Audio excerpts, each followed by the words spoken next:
So how have you and the family been, Gareth?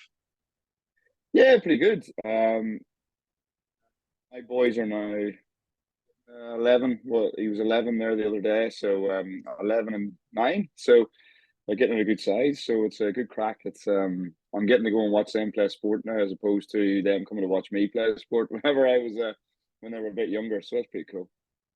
Yeah, no, it's good, mate. So before we get stuck into your rugby story, Gareth, where was home for you as a kid and who lived at home with you? So home for me is in Armagh. It's about 40 minutes south of Belfast, just on the north side of the border in Northern Ireland. And I had an older brother, Johnny. He was 3 years older than me, and then it was just me, himself, and mum and dad. And we pretty much grew up out in the countryside. So to me, fun was going out and running around kicking a ball against the shed, or being out in the farm, driving tractors, stuff like that. So that was home. We were pretty much in a nice little small area. There wasn't much around us, but there was a lot of family around us, which was pretty nice. So where does that competitive edge come from, mate? Has it always been there with you and your brother?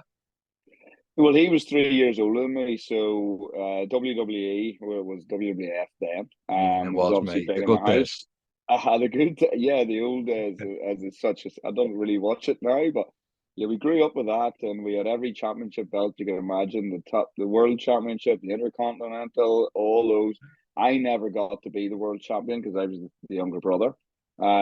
So I was always the guy who seemed to lose the big fight. Yeah. But I suppose, yeah, we always, we would have built makeshift wrestling rings and stuff like that out of bales of hay, and I had a younger cousin, so I could beat him, but that was about it, really. So yeah, we just had a bit. It was just lots of sport in my house. It was football. There was loads. I started getting into rugby a bit later on, but it was mainly soccer is what we had played, and yeah, it was good fun. Right. So looking back now then, mate, because we're going to go through your career. So playing maybe a lot of football and the Irish sports, so like the Gaelic stuff and that, does that all contribute to the player you become? I didn't play too much of the Gaelic sports, but I played played football a lot. I came through. My father was a big. He was the president and chairman of Armagh City Football Club, which ended up being an Irish Premier League team. Um, I the level obviously isn't anywhere near the level that would be over here, but it was pretty. It was right at the top of the level in Northern Irish club football, and I came through playing that a lot. I ended up getting into. I had a trial alongside Tottenham Hotspur and West Ham when I was a bit younger, when I was about 9, 10, 11. So it didn't fit out for me the football side, but I was always football was a big thing for me. It was always going outside, kicking a ball, whatever it may be, kicking against the wall. And with my cousins, family, it was the sport that we grew up with, and I suppose in the grand scheme of things, it probably would really set me off in the position that I came into when I played rugby. So would you have been posh, or did you have jumpers and bikes for your goalposts and No, we were full on jumpers bikes. is mate, Thankfully, yeah, we lived out. We lived out. We upside lived out. down? We actually used to make our own goals. That was the big thing. So obviously, Dad would have been able to get nets. So he would have got the net, and then we would have went out and we'd have got ourselves. Um, we'd have got ourselves cut down a load of trees, branches, whatever we could find, and had a makeshift one. We actually had a makeshift cricket wicket, which we found a carpet, and we went in the middle of the field, which my grandfather at the time was distraught about because we've cut up this cricket wicket and laid a carpet with basically cement blocks underneath it, which you don't really do that on a farm. So he was absolutely spitting. But like we had a good cricket wicket. It bounced okay. So yeah, we Yeah, just get up to things like that. no, and that's the best bit about childhood, mate, innit? You just like, especially we weren't brought up on PlayStations and that, was we? So Yes. it was like you knew where everyone was, wherever the bikes were or the balls were, Yeah. or yeah. Exactly. So Exactly. football wise, then, mate. So you were playing at that young age when it starts getting a bit more serious, doesn't it, around the 10, 11 stuff, especially when you go into them types of clubs. How did you find the environments? Were they clicky? Were they nice and easy going? Well, I only really played football till I was about 12 maybe, because then I went to the Royal School Armagh, which kind of that's when it stopped because we played rugby. That's when rugby got introduced to me. We played football in the first year that I was there, but whenever you were at that school, it was rugby was played on a Saturday morning. So Right. the opportunity, and in Northern Ireland, sports don't tend to happen on Sundays. So you were really geared around. You kind of made a decision. So the school I went to, I wanted to be with my friends, I wanted to be with my mates, and rugby was the sport we played. In terms of football, I was going and playing with my father would bring me along to different clubs, and it was quite good because you got to mingle with different sides of the community at that stage as well. So we were playing, with guys who are not in the same schools, same religions, all that, which was really good and really quite grounding. Actually, because at that stage, it wasn't that long after the hard times in Northern Ireland, and that was really quite nice to be able to build relationship friendships with lots of different people. And yeah, whenever we got into Royal School Armagh, it was then it was more focusing on the football, or sorry, the rugby. Right, mate. So position wise at football, before we kick on with the egg shaped ball, what was it? It was right midfield, so I had Right. the good old left or good right foot on me, and I could throw the ball really far. So that was my super strength. So they had me Yeah. like on. I'd have to run to the far side of the pitch and throw in like in the corner. So I could actually, and I could whip a ball in pretty well too. So, but I wouldn't. Right. I wasn't for defending. So you were like the Irish Beckham, mate, weren't you? I wouldn't go as far to say that I'll because I say it never for went you. any further. But I'll take that. Like I'll take that. Oh yeah, I always remember my father always said to me to play football, especially at that age, because we used to play in full size goals. He says just keep hitting it high, Gareth, and you'll score loads of goals. And he was right. Right. That weren't a bad shout, was it, mate, in the end? Yeah, it worked all right. Yeah. So how did you find the transition into like high school then, mate? How was you at school? Yeah, it wasn't that bad because the school I was at was actually just across the road from where I went. So I came from a very, very small little village, and I was very fortunate that my mum and dad took the decision to send me to a bigger school in primary school. So I could have went to a school which had 40 kids, and I ended up going to one that had, I think it was about 300 kids, which straight away, it just gives you a bit more nice about. I'm not saying I was in a big school by any stretch of the imagination. And even when I went to my next school, it only had 700 people. And I know those schools now are tiny in comparison to what schools are these days, but to us it was quite big. So I'd had that. I was quite fortunate that my parents had actually got me in there, and I went in with friends because basically that my entire year went to that school because in Northern Ireland everyone's quite remote, and traveling any more than 15 minutes is quite far. So there's schools aplenty in around those sort of areas. So you kind of knew everybody anyway. So it wasn't a terribly hard transition across. Right. And then when you get introduced to rugby, mate, what is that like first time off for you? Well, the first time I got introduced was actually just before I left primary school, and I was asked to go along and play at the local club. And when I rocked into the local club, I was a bit didn't understand the rules. And at that stage, people were given positions, whereas now kids are not really given positions, and Yeah. they were very quick to say to you, "You're a forward or a back." And I remember being told, "Oh, you're going to be a back," and I looked at him and went, "Well, no, because I'm putting my football head on." I'm up front. I can create. I'll score goals. I don't defend. And they're like, no, no. In rugby, you're definitely not going up front because you're going to be in trouble. So yeah, that's how that came about. And then Yeah. obviously they said you can kick a ball really well, and that's how I ended up rounded up being put in at number 10. Right, mate. And was there a decision to be made then between rugby and football, predominantly with everything being played on a Saturday? I think the school sort of thing had made the decision for me, and at that point. I wanted to be with my school friends. I wanted to be with I wanted to play in the school team. Because that was where you're getting a fixture every week and you're playing against different schools and you get to train with the guys, twice a week we were training. So it just seemed like the natural fit to go across into rugby. And obviously, the school didn't really play football, so there wasn't many opportunities. There were, whereas I know now kids can pretty much go and do sports every single day post school. Where at that time, school was the main factor where you got your sport. Right, mate. And then when did you really start to feel at home? Because a lot of things come into play, don't they, mate? So it's communication, it's body language, it's where to play, what type of rugby on what part of the field and stuff. When did you start getting to grips with that? Well, I don't really know. I was kind of watching it. I seen it very simply because I came from a football background, so I was kind of told, "Look, your super strength is kicking the ball, so you kick it as far as you can down the field, and we'll chase after it." And that's kind of what our tactic was.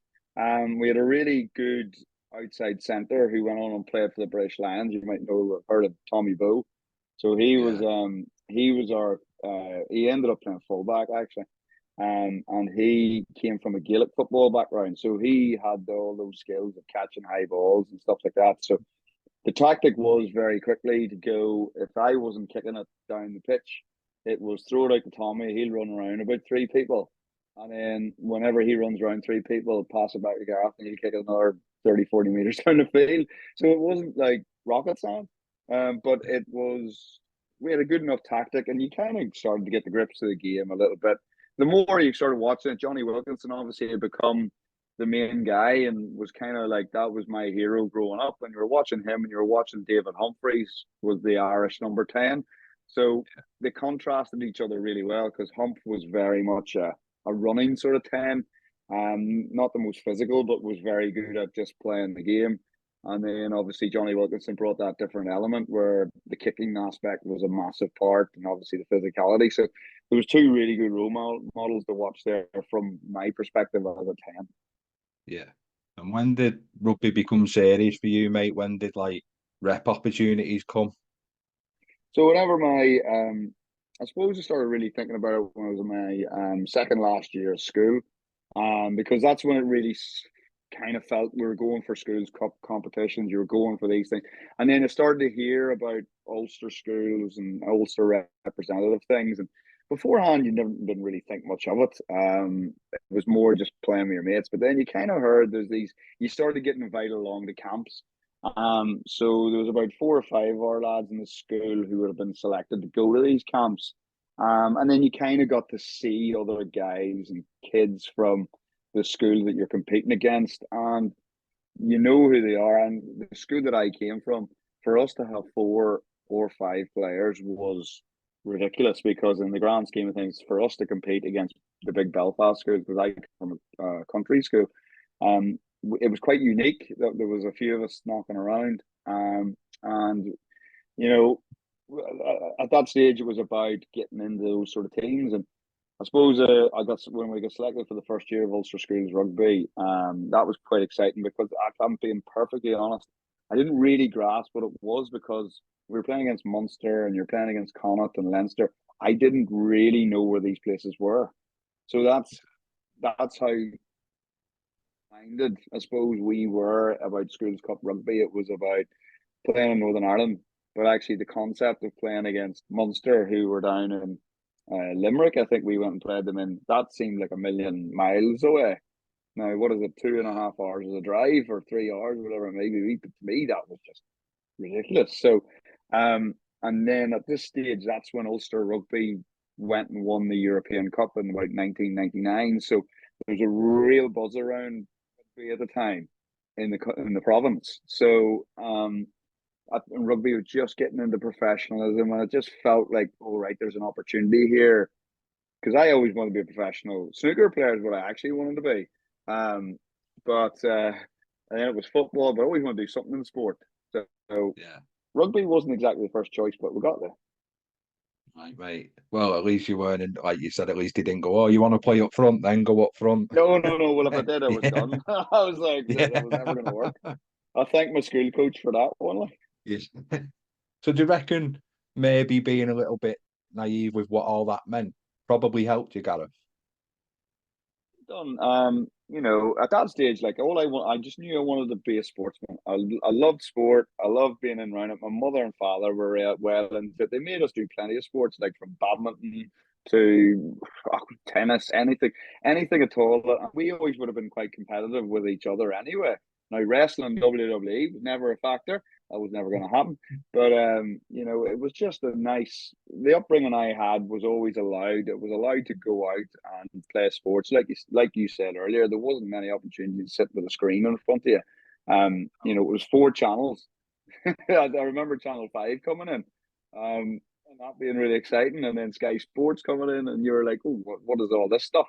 But we were very much brought up on being outside, running around, playing ball.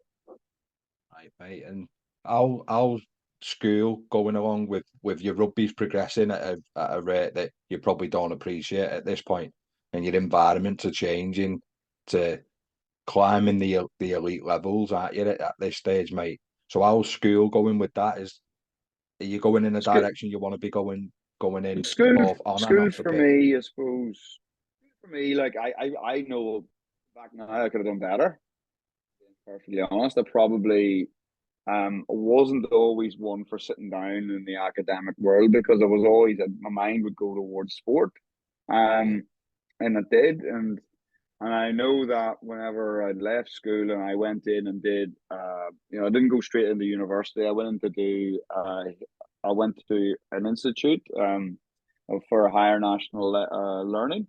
So, but that was because rugby got me into it, and it was kind of like one of those things. Well, I need to be doing something alongside my rugby career, and it wasn't actually until I was thankful, really thankful that I did that because when I was 30 years of age, I think it was 31, 32, whatever it was, the year we won the Premiership in 2017, I actually completed my degree, which I did online.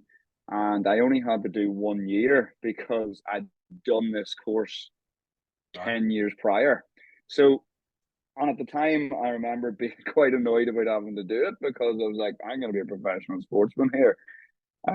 Do I need to do this? And looking back on it, I am so thankful that I did it. Because to be able to go in and realizing down the line that I had to finish my degree and being able to do it in a year and have knowledge of what I was going to do, was fabulous because the 20-year-old guy didn't know that, but the 31-year-old one was very appreciative of him going in and attempting to do something.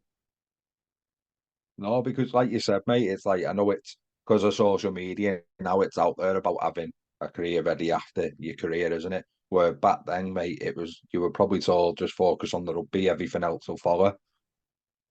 Well, it's again social media and everything now. Like everything's so ready to you. It's like the world is so different to what, and probably yourself. Well, I'm sure yourself would know whenever you're growing up. It just is a different place. And it's not. It can be. You only know what you know, I suppose. And at the time, we were very much right.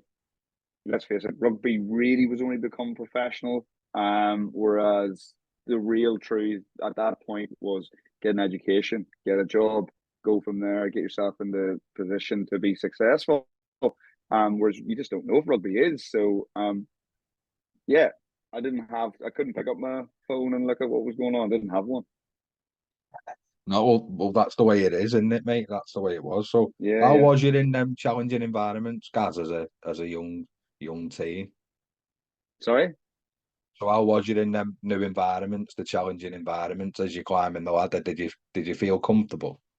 I'd probably no, I would never have felt. Well, most environments I've always felt not an outsider, but I've always felt like I've got something to prove. And it's probably something I've always. So if I think back to when I was trying to get representative rugby in school at like 14, 15, 16, like if I remember going up to Belfast, we were always the underdog of the school we were in. So you're always trying to prove them wrong, the Belfast schools. Then when I went to get Ulster representative, there's only two, three of us there. We have to prove you wrong. And then I suppose even when I started go, like I eventually got into the Irish schoolboys, Irish 19s and Ireland 21s, and I ended up captaining the team in the 21s. It was still trying to prove people wrong because there seemed to be, again, the way it is, the way it was then in Northern Ireland, there was only 4 or 5 players would make Irish teams. Um, Now, don't get me wrong, it might be down to the sheer fact that the other fellas were better, and I'm sure it was, but you still got to go into those environments, and there's a lot of not well, again, there's a lot of barriers to break down in that setup because of people's beliefs and religions and stuff. So it obviously was challenging, but those things were always kind of built into me, which I always felt was quite a. I know now as I sit here, that is such a strong tool because I always felt like I was. Yes, I've never felt comfortable in the environment, but it meant that I was always trying to prove people wrong, but it always bring the best out of me, and I still believe that to this day. That if you sit and you're taking things easy, you're not going to get the best out of yourself. Now, obviously, you need to enjoy what you do. That's a massive, massive thing.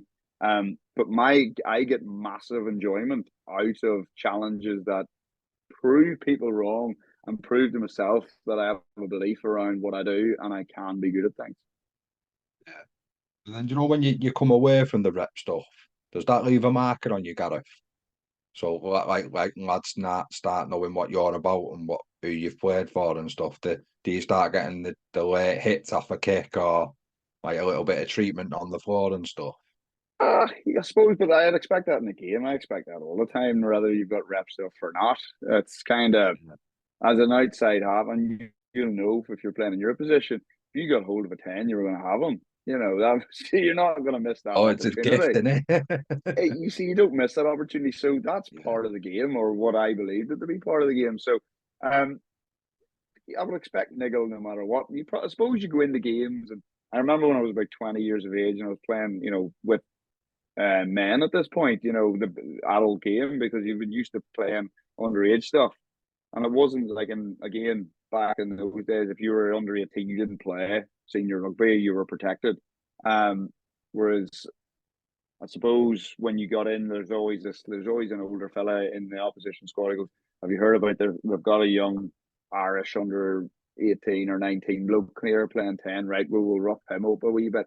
So I'd expect all those sort of things. And those are really good grounding tools again, because you've got to expect that you can't have it all your own way. And I suppose this is something I believe for young fellas. I think the biggest thing I've noticed is, especially with young kids who are very good and become professional sportsmen, I suppose they've always been told they're gonna be good and they've always been the best in their team.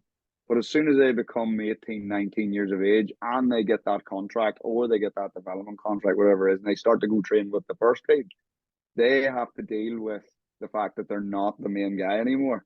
So prepare people for that is not easy. And I think there's got to be ways around how you can look out. Now, this is me probably talking with the coach's head on here. That you could definitely look at how you can improve that resilience of people. Like we got it in spades because we were used to nothing was really handed it to us. We had to go earn most of what we got. As we're in this day and age, you get that contract, you've worked really hard, you've been established, you've probably been pushed in the right direction. And then when you get there, you're like, oh, I've went from being the top guy to, oh, I'm quite low down the pecking order. What do I do? So it's probably building people up to understand that. And is the license in Ireland easier to do that? Like, is there a loan system? Is there like a dual registration, or is it as Yeah, well as well, it can be suppose. running in this country as well? Well, like I know that we do. Like if I think of where we are, the Chiefs at the minute, we have a loan club policy. So guys will go out and play rugby with their loan club. And again, but I think we always. So when I came through the Irish system, now again, we're talking over 25 years ago here. When I came through, had a club. I was assigned to a club, and that's who I played for. And if you got selected, and I remember this clearly, I like even pro players, because again, the game was only relatively new as a pro game. Whenever you're talking 7, 8 years, maybe max, that these guys are pros. So they would have been still used to playing club rugby. So if you weren't selected for, when I'm talking about international players, if you weren't selected to play for Ulster on a Friday night, you would be playing for your club team the next day. So what would turn out to be, whereas nowadays, if you're not selected, so if guys are Exeter Chiefs, for instance, aren't selected, they don't have a fixture that weekend. They don't play rugby unless they have a loan club, which most of our lads that are loan players are young fellas who need rugby. Whereas back in those days, whenever I came through, you didn't play for Ulster on a Friday night or whenever it was Saturday night or a provincial game. You were playing for your club game, and the club game actually at that time was quite interesting. It was, you could rock out and there could be a team playing from Dublin against a team from Northern Ireland, and you could have 10 or 11 internationals playing, and that's just the way the game was. Whereas I don't know what the whole system is now in Northern Ireland, how they do it now. I'm pretty sure it'll be similar to what we do, where those lads are not getting an opportunity, and the club game as well doesn't get to see the players that they actually have, which is probably a little bit disappointing for club teams. But I know that it was really good fun for us because I remember running out with a back line and I had about 3 internationals outside me, and this was, as a 20-year-old kid, I'm like, this is great. I'm playing with the Heineken Cup winners and I'm playing against Rowan O'Gara, and this is amazing. Not too many times against Rowan O'Gara because he was usually playing for Munster, but it was the odd game. Well, you know what though? I like really enjoy that concept. So like Paul Shields mentioned it was a bit like that as well when he had Paul on. So Yeah, well, like I played with Paul, so yeah. Yeah, so I love the fact that you might not get selected, you go back to your provisional team and you're virtually in a international A game, aren't you? Effectively. Yeah, but it really grounded club rugby, and people would turn out for club rugby. That was the best thing, and the beauty of what it still happens back in Ireland, where you find that the provincial teams, which effectively are representative teams, they would play on a Friday night, so it would not affect the club game. So people could go to their club game, so people can go support the likes of Ulster on a Friday night and still go and play their game on a Saturday or support their junior club. And I think that concept's really, really good. Whereas I suppose the difference that I found with being in England is I take Exeter Chiefs or Bath or any of these are clubs, and these are actually the club that plays on a Saturday, which is the junior club in theory in Northern Ireland or in Ireland. Whereas they don't have a junior club to go and watch. So for instance, if Chiefs played on a Friday night, I'm not going to go and support somebody else because that's my club. So Yeah, I get that. you can kind of get, I kind of see how it's kind of difficult how you would mirror the two, I suppose. But the concept of it was brilliant. It was great to be involved in. Well, like it set you up nicely, mate, didn't it? So what comes after Ulster schools, mate? What's the selection process for further honours? So yeah, that's when you get into the Ulster school setup, and then you get selected for the Irish schools, school system.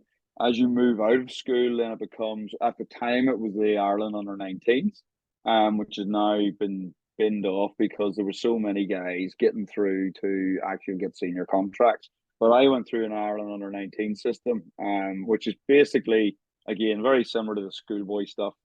And there was a World Cup. So we had a World Cup in France, I believe. We had our 19s World Cup. And then you had 2 years potentially to be in the Ireland under 21s, as it was then. So I was quite lucky. I literally, when I left school, I ended up doing school. I went schoolboys 19s and then 2 years to 21s. So I ended up getting quite a lot of representative rugby, which was really fantastic because again, you're playing with all those top line lads. I only ever had a development contract, so it was almost like a academy contract with Ulster at the time. So there wasn't that many of us in the Irish setup. But yeah, I was quite fortunate that yeah, I got to be involved in 3 World Cups, all underage.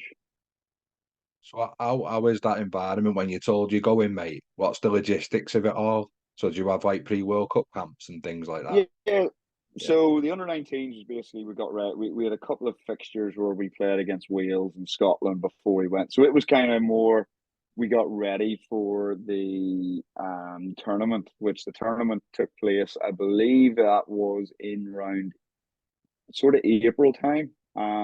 Because you could always, in theory, be selected for the 21s.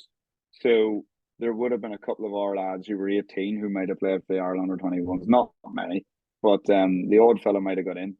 But the actual 21s, it ran exactly like the Six Nations. So we played in the Six Nations. So the team would have been brought together. We'd have done Interpros, which was Ulster, Leinster, Munster, Connacht. We'd all played each other in.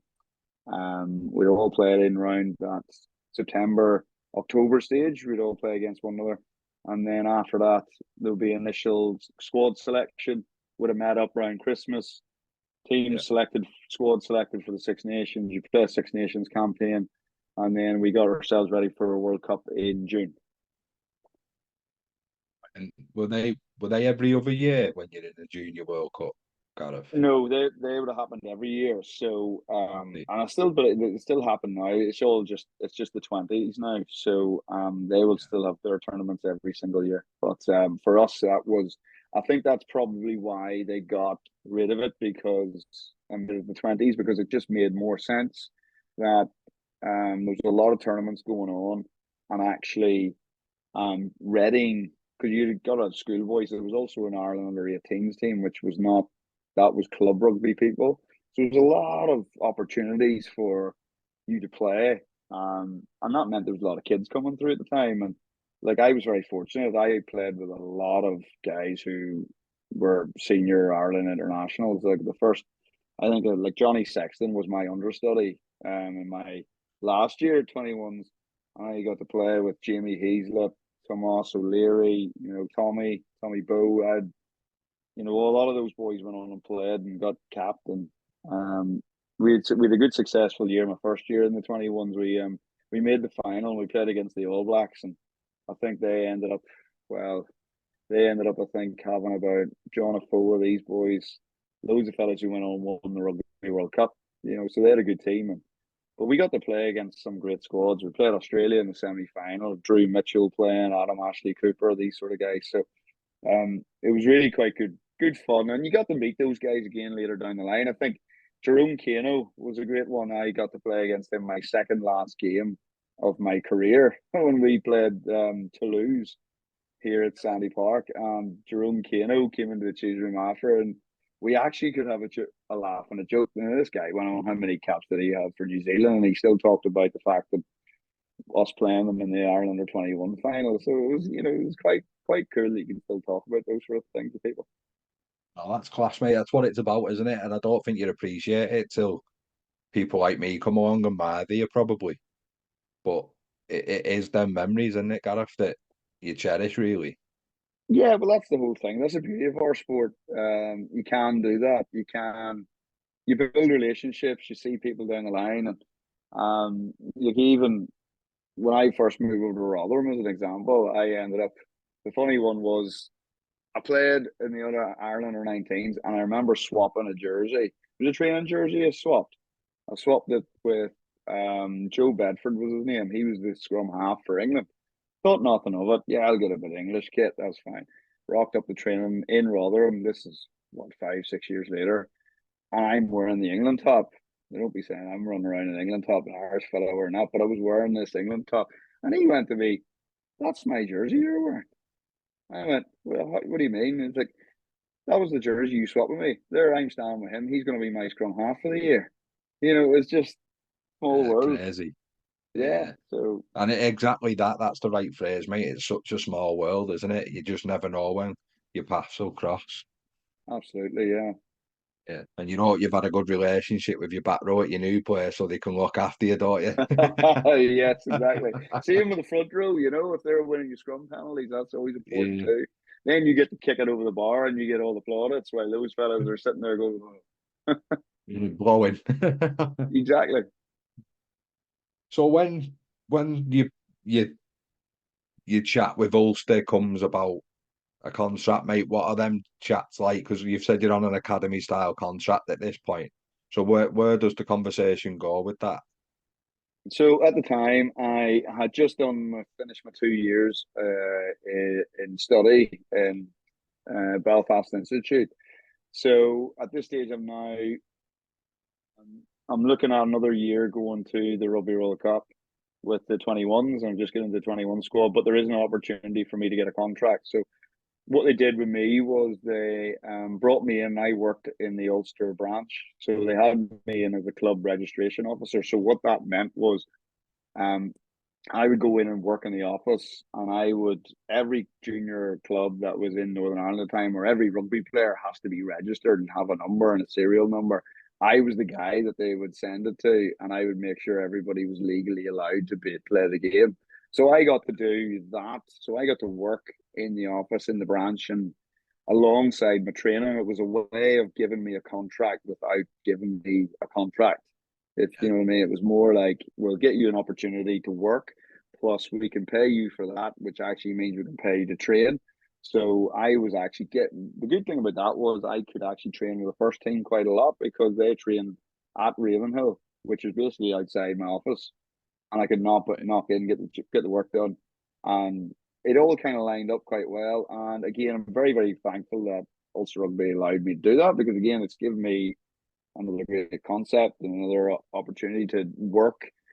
But it made me want the rugby more as well. Oh, So it gave yeah. me that kind of because at the end of the day, the lads would go off and they would have their afternoons off. I'd be trundling off into the office to start looking at spreadsheets.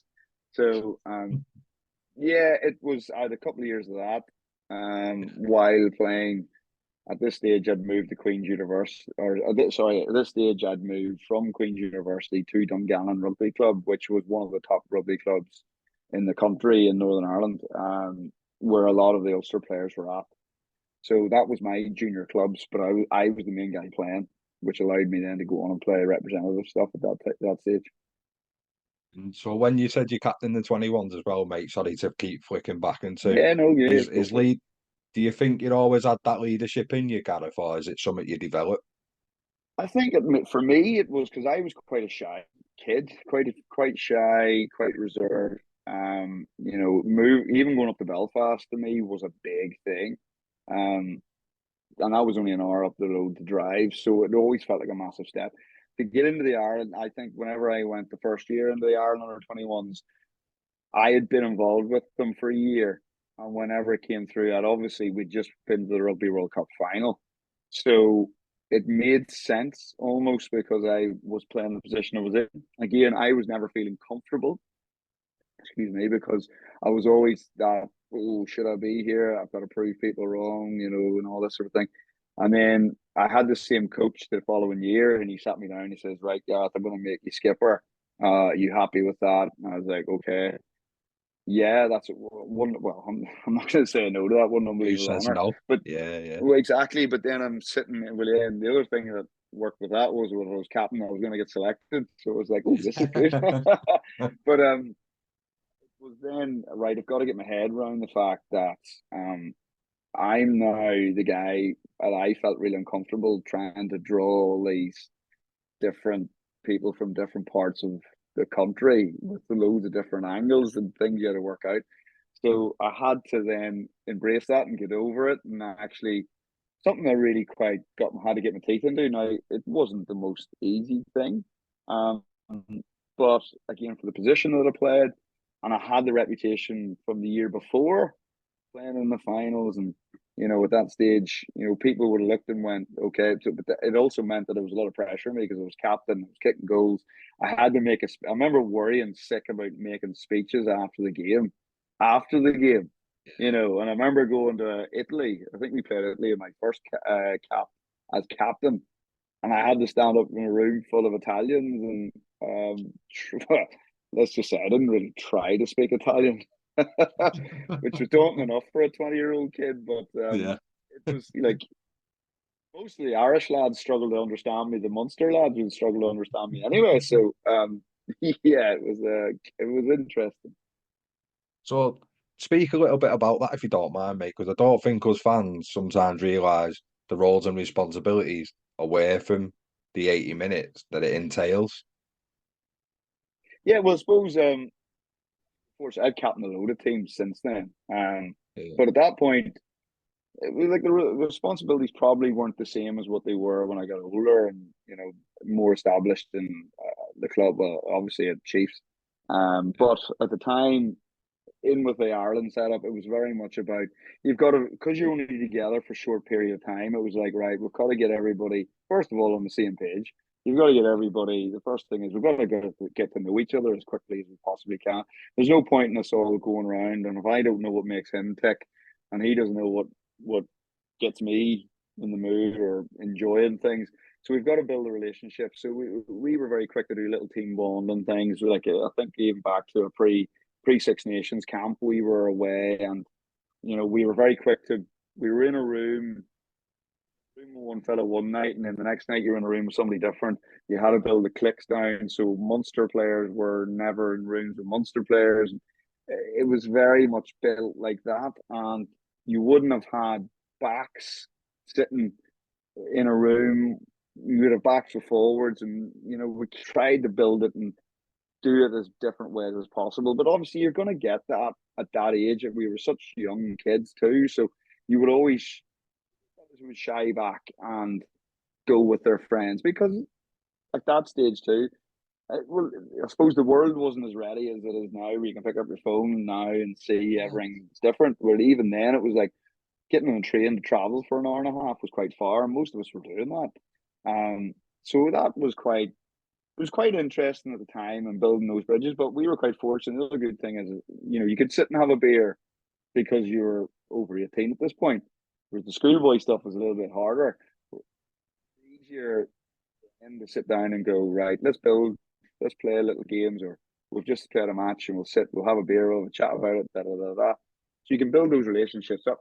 And, I'm still quite friendly with some of the boys that I played with, underage stuff. And there's times you'll go back and you can remember this and that and this trip and that. And it's nice that 20 years down the line, you can still sit and have a beer and have a reminisce about, being those kids.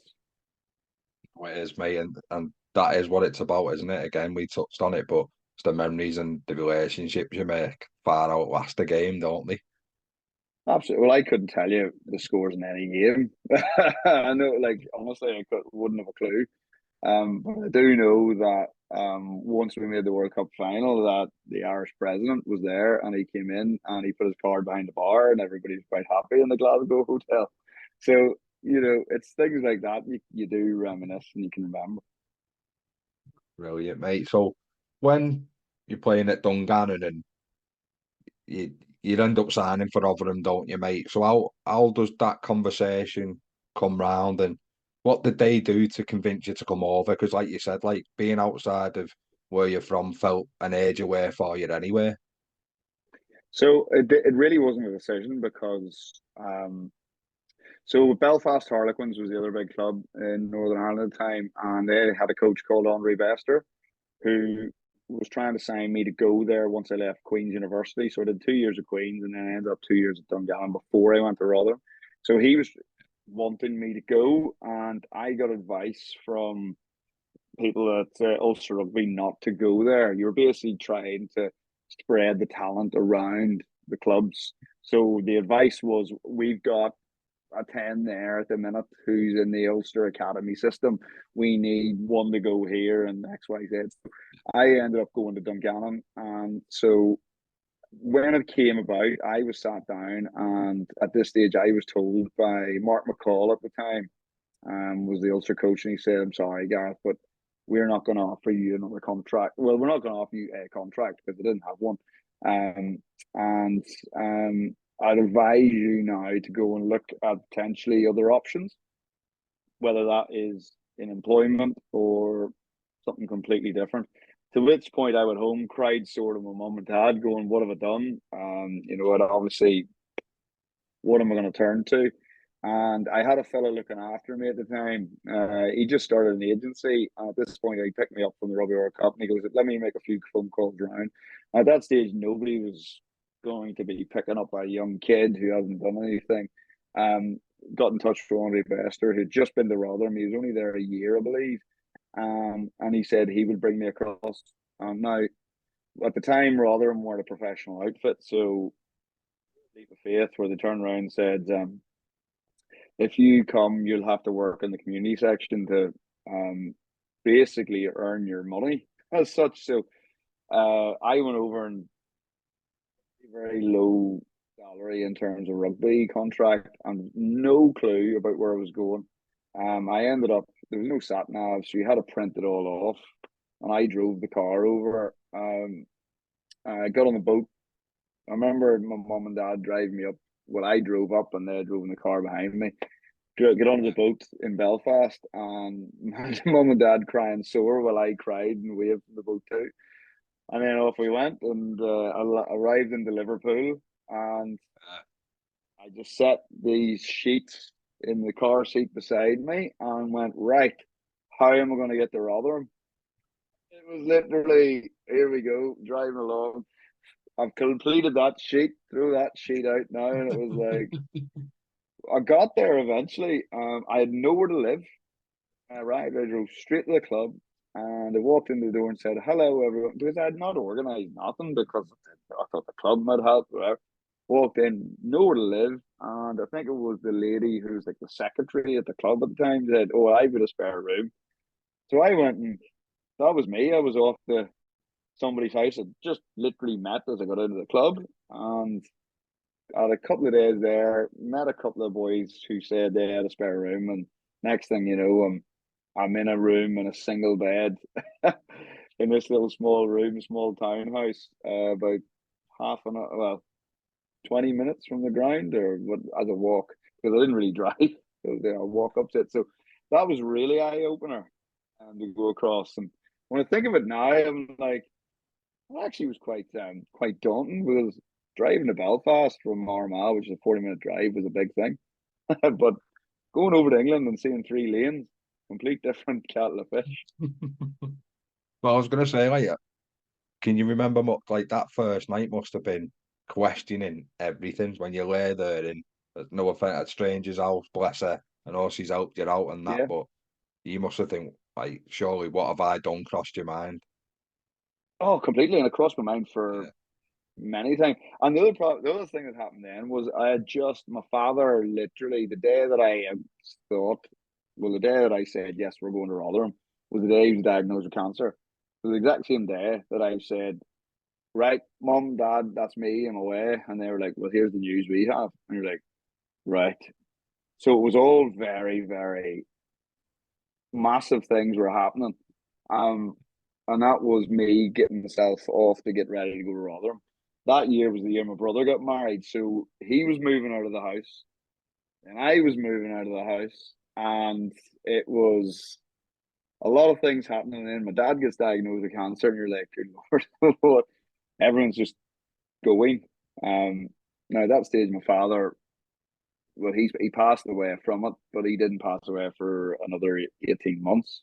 But at that stage, it was like, should I really be making this choice? Um, and yeah, he was great. He basically said, look, you've got to go do this. This is you want to achieve your dream. You want to be a professional sportsman. This is your way of doing it. So off I went. Sorry about that, mate. So No, that's fine. in that 18 months, well, I imagine that first couple of days your head must have been absolutely battered. Like, how do you deal with that, guys? I didn't know anything different. It was that simple. I was like, right, I've made a commitment to I want to be a professional sportsman, and I got to prove people wrong again here. So I've got to prove myself. So right, I'm going to give this everything. I'm going to give it all I've got. And whether it was working in the community section or whether it was working, I was going out to schools and being a classroom assistant, because that's kind of what I was doing. When I got a chance to play, I'm going to make the most of this. We had a great year. We ended up finishing 4 points off promotion, um, just behind Leeds at the time, and we did really, really well. And also, I'd heard news that my father had beaten the, you get the all clear and all that sort of stuff. It wasn't all clear in the end, but it just seemed to be going quite well. By the end of that season, I had relationships with a couple of boys, which was great. I got the opportunity. I was always thinking, will Ulster come and ring me up and say, right, we'd love to have you here. Yeah. And I was sitting going, that was all I was there for. I was like, right, I just need a chance to go home. And it never happened, never came. Because I was kind of told David Humphreys would retire and then you get back in. But kind of, whenever you're not seen, you're forgotten about. Yeah. So, and the other thing was they didn't really believe in the league that it was playing in. So, but like, that's just what it was. There's nothing I could do about that. The opportunity came to go to Cornish Pirates. Um, and it was a professional contract, and that was my first one, like first proper professional contract. I was training like a professional at Rotherham, but this was a pro contract, and yeah, I was like, right, do we either give up now and go home? At this stage, I think my father's going to be all right, so I agreed to go to Cornish Pirates, and again, a week or two later, we're given the news that this is terminal, and we're not actually looking. Well, we're not going to come out. It's not going to be a good outcome. And then it became, right, what do we do now? And again, my father, being my dad, was quick to go, look, you've already started this journey. Go take your first pro contract in Pirates, and that's how that came around. Isn't it crazy how different your life could have been if you'd have went, I need to be home? Like, the it's the sliding door sort of moment, Gareth, Yeah, that, yeah, isn't yeah. it? Yeah. Loads of it everywhere. Like I think, even what if my father had never had it? What Yeah. would have happened? Where would it have been? Would have been more comfortable. It's I try to think about. Oh well, you could probably get your head in a spin because I ended up going then to so that was again another move, and but we knew that we were on borrowed time, um, and I got to Cornwall in July. I think is when I got there. My father passed away in October, and at that stage, the Pirates were amazing with me. They were, they understood the situation. They were very quick to go. If you need to go, we can get you back and forth. And that was really good from that perspective. Again, when I went to Cornish Pirates, again, very unorganized. Didn't have a house, didn't have whatever. I thought the club would help me out with. I No ended other up way to going. do it for you, mate. Well, like again, the extreme. I went from the Yeah. extreme of being in the north of England to right at the south. So it was like, wow, this is all over the place a little bit. Like, so I got to see both aspects, which was brilliant. But again, it felt like a million miles away. Whereas Rotherham, there's flights around us, so airports, so I could get home. This one felt a million miles away. And anyway, when I got there, yeah, we got through pre-season and all that sort of stuff, and then I get a phone call to say, right, your father's got 3 weeks to live, and you're okay, right? What way am I going to do this? And I remember ringing him up, and he was always like, "No, Gareth, you need to go play. I really like listening to you play. Go play your match, and I'll see you when I see you." So I spoke to the club, and the club were like, you've got 3 weeks potentially, Monday to Monday to Friday, because we used to play on a Sunday with the Pirates. Um, you stay at home, and then come in, play the game, and go back Monday. So that's what we were doing, and they were greatest goal for me for the last 3 weeks of his life. It was great. I always find this one because the the last game my father ever heard me play was for the Pirates v the Exeter Chiefs. Yeah. And he listened to the game. Now, my first phone call was always to my dad. He listened to the games, or even if he watched games, first thing he'd say to me was, "You missed a couple of kicks there." Or if I kicked them all, he was like, "A couple of tackles." It was never good game, you know. And I'm not saying in a bad way. This is me saying Yeah. relationship we had. Um, and the last game he heard me play was against the Chiefs. It was also the last time the Chiefs beat, or the last time Cornish Pirates beat the Chiefs in a competitive game. Um, and I kicked 21 points in that game. Basically, we won 27 something because I'll always remember that result. And he got on the phone straight off. "Oh, Dad, did you listen to it? Because you had to listen to it on the radio. Did you listen to that?" I says, "Yeah, but you missed that one kick, didn't you?" Like, yeah, but with a good win.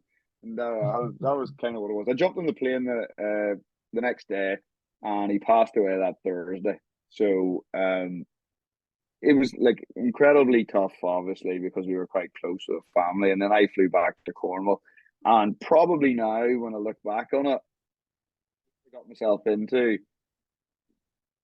probably depression now, looking at it. I'm just like, what am I doing here? This is awful. Da da da. Got myself into a bit of a spin. Um, but like at the time, we didn't really think anything of it. You're just like, you got to harden up here. Yeah, But that's probably what it was. But then the opportunity came that in about January, February, that's when the Chiefs came calling because I must have impressed somebody because with I that got a miss phone kick. call to say, well, it might be the miss kick. We came and played at Sandy Park in the away fixture in January, and I scored 2 tries. So we got hammered, but I scored 2 tries. So I must have done something okay because Pete Truitt then gave me a phone call and said, "Would you like to come up here to Exeter?" No, so do you know for the Pirates to come after you when you were at Rotherham, did you play against each other? Did you, mate? Yes, we did. We had a couple of fixtures. I remember driving down. We did. It was the old school gumball rally.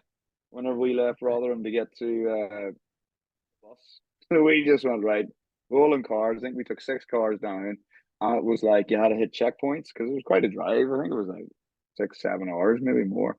Um, and we were like, we took off on whatever the Friday before the game, and the idea was we had to be here at this point, but you had a checkpoint. So that was good crack. Like, this is a team getting ready to play against a professional outfit. And here's us driving the cars, like, where are you? What are you at? By this stage, people have got phones. And you're like, Yeah, right. walkie-talkies. Yeah, walkie talkies. Yeah. There was no GPS signals going out or, putting smoke up in the air or whatever, Yeah, but it was good crack, even those. And it was a bit of like, who's going to get there first? Now, I'm not promoting that we were speeding or anything, but, yeah, good, yeah, good bit of crack, good bit of fun. yeah. Like Top Gear on tour, mate. Oh no, no, no, definitely not like the cars definitely weren't like Top Gear. So that's like an early insight into English rugby for you, and then you've gone up to a professional level with the Pirates, mate. And do you notice a change in standard because you've already been playing that? Was there ever a noticeable change when you've gone from like the Irish system to Ulster and then coming across? What was the differences in standards and styles? Well, again, the game only got more professional anyway, I suppose. Yeah, And that's when S&C took over. Boys were getting more fitter and stronger and stuff like that. And when I went to the Pirates, obviously that was the first time that you had a gym program where you had to adhere to. And now I would still say it was enough, in comparison to this day and age, but it definitely had a step up in terms of physicality. Um, Obviously the speed of the game was obviously a bit more. You got to remember too, I never really played at Ulster, so I was playing, Irish club rugby.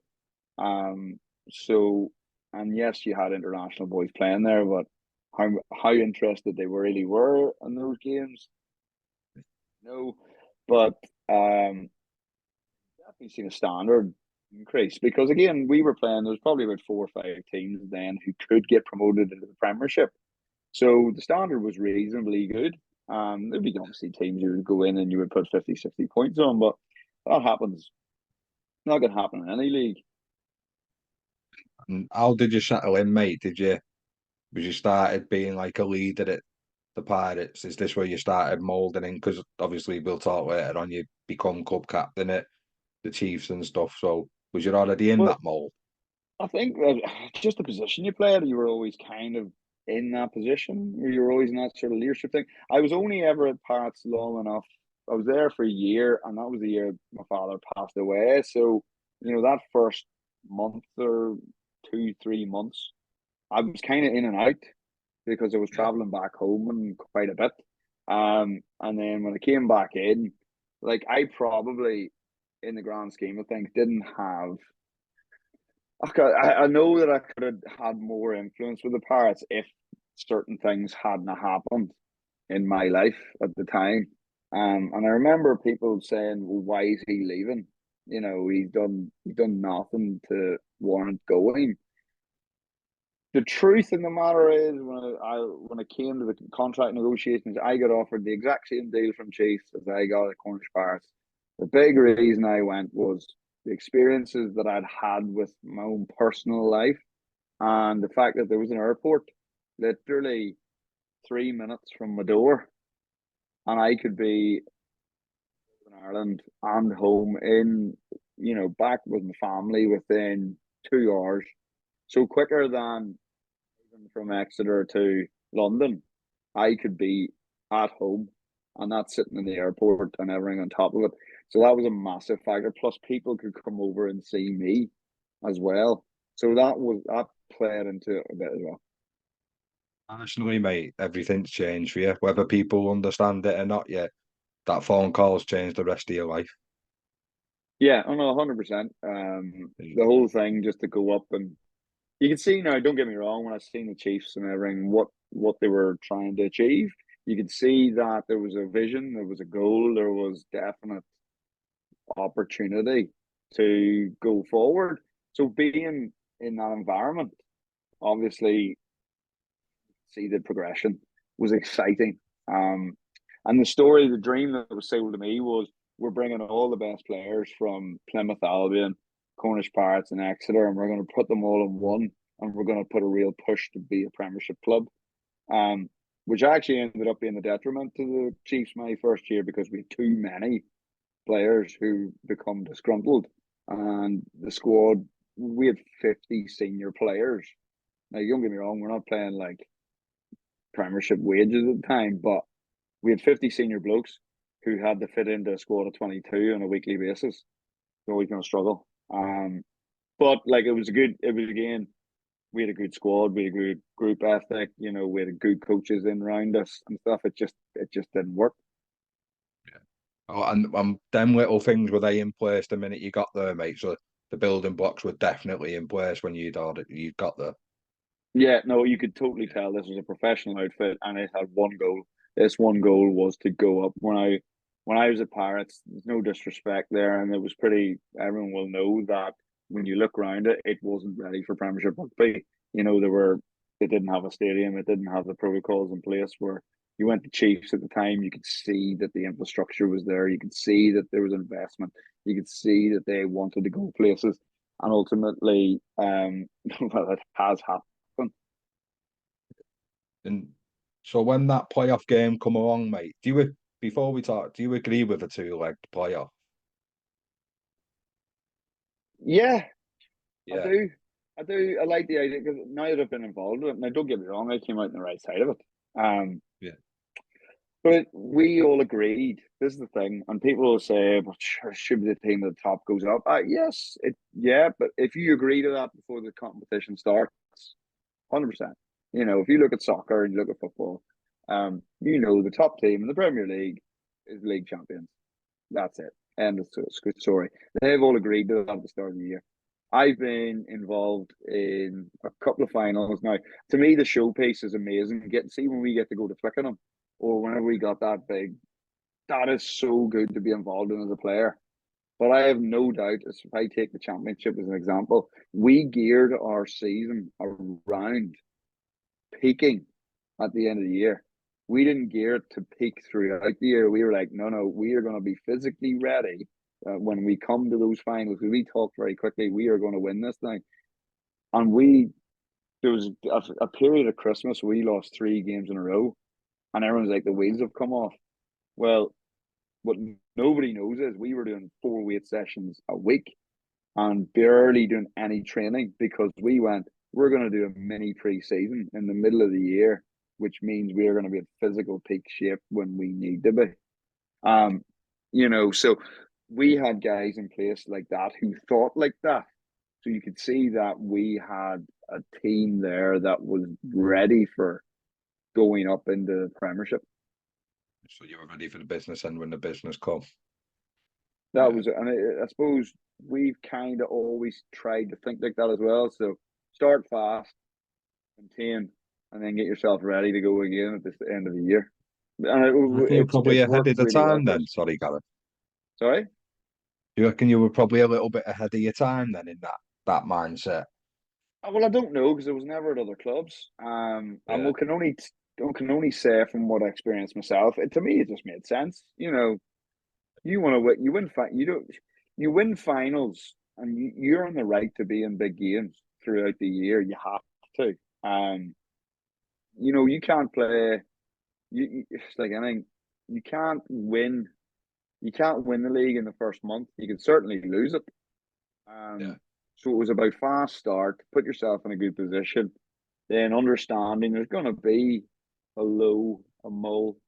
There may not be, but you want to be peaking whenever the season really kicks in. But you've got to earn the right to play in those big games.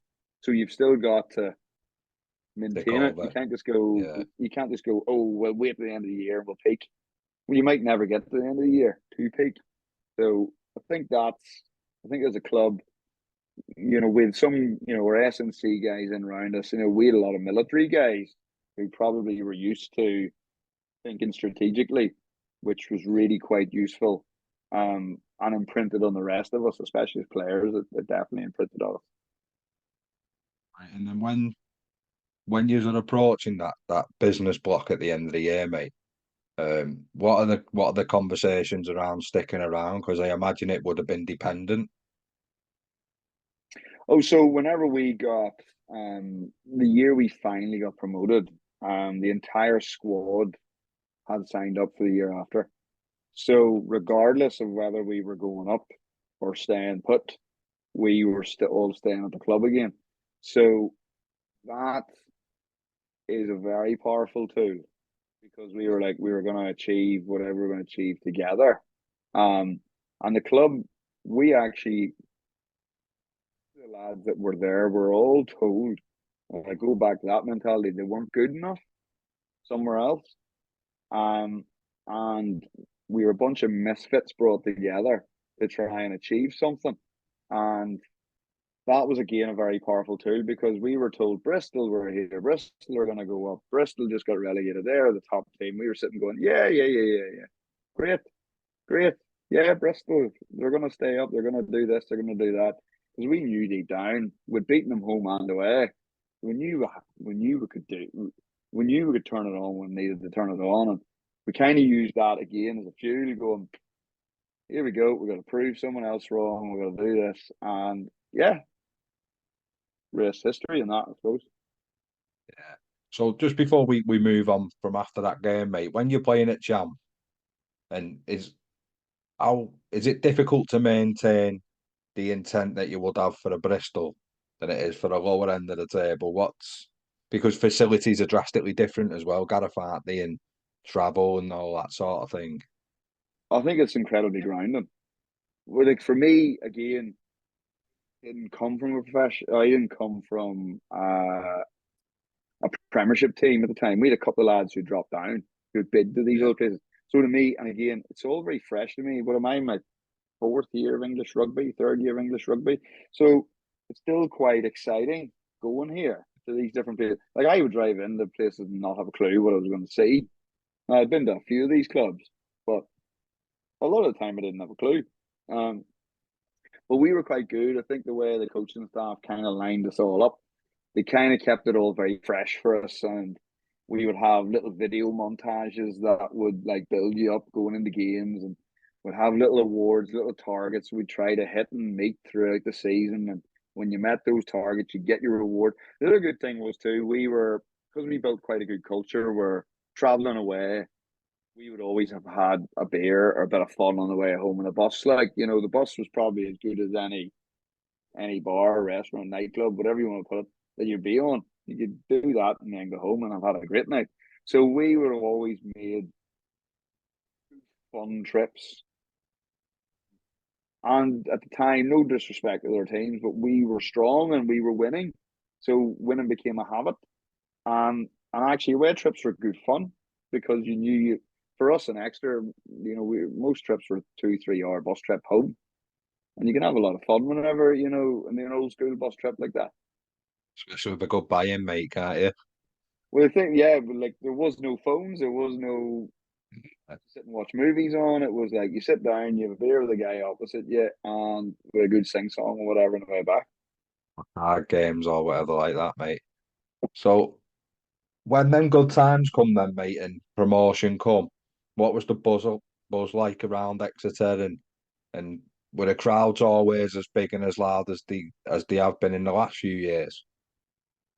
I suppose again the stadium had just been extended for us to get in the champ. Now that championship um final that was played at Sandy Park, the first game, like it was sold out, and the feeling around the place was huge because there was a real buzz around the city that this was it, because they'd obviously tried before, but there had been a lot of investment in it, and when it happened, um, most of the time you get about 5 6 weeks off, as players, but I think most of the lads had about 2 3 weeks off, and they were all back into their training. Like we didn't have to be back at the club, but everyone was like, "Here we go. This is what we're about. This is what we fought so hard." We've just done 54 weeks, I think we've done, of training leading into the final because it was a late finish, and we didn't actually have a lot of pre-season time, because we were quite late in finishing, I think, and so boys were just back into it, and like the excitement levels when the fixtures came out and we seen we had Gloucester in the first game, like there's a local derby straight away. Like everything was sold out, lightning fast, and everybody wanted to play in the first game. So like training was, I'd say, the physicality and just the buzz around getting in the preseason. Don't get me wrong, see preseason not fun most of the time, but like that preseason, boys were rushing to get back, couldn't wait to be back. So It was a nice buzz to yeah, be there was a involved in. massive buzz around. Yeah. Yeah. So when you sat there then, mate, in your first Premiership game and your jersey's up, do you get time to reflect on your journey? I know I've pestered you to come on and things like that, mate, and marved you, but is do you get much time to sit there and go, "This is why I've done it"? Because you've been through a lot off the field as well, and you've been challenged, mate, and you've seen it out. Um, well, I was 26 whenever I played my first Premiership game. So I probably didn't reflect at the time. All you ever wanted was to see your name on the back of the shirt. I didn't know where that was going to be or what that was going to be, but how, like, this is, you're walking in, and you'd obviously played against Premiership teams before in warm up games and preseason games. But this is proper. The media attention around things. It was just different. Um, and we weren't naive. We were like, let's be realistic. None of us have done this before, so we don't really know what to expect. We're going to take some, like, Rob Baxter was very good. He was very empowering to us. He was like, boys, look, there's going to be tough lessons along the way here, but what we're going to do is we're going to be true to ourselves here, and we will make sure we enjoy every single moment that we have, because Premiership rugby is precious, um, and you've all earned the right to be in it. As long as we come out the other side and be better for the experience, no matter whether we win, lose, or draw, um, and we can all look each other in the eye and say, we're better next week for this, we're going to do all right. And that's kind of, we were very quick to go. We had a game plan. It was very limited. We knew what it was. We knew our strength.